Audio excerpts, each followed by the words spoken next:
Hey guys, welcome back to another video with the Justin Spirit. And today I'm going to be unboxing the 67 Jeepster Commando Hot Wheel.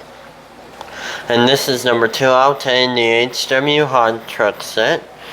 It's number 94 out of 250 cars for the year of 2023.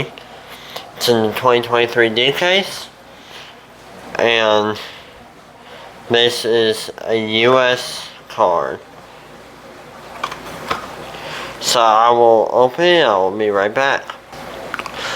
I have opened it, and this is a very cool car. And as you can see, it has a motorcycle on the back. It has a nice tan look to it. It says right there that it is from a motor company. And then it says on the bottom the Hot Wheels logo, the year that it was manufactured in, and that it was manufactured in Malaysia. So remember to smash that like and subscribe button. I will see you in another cool video with the Justin Sphere. Bye.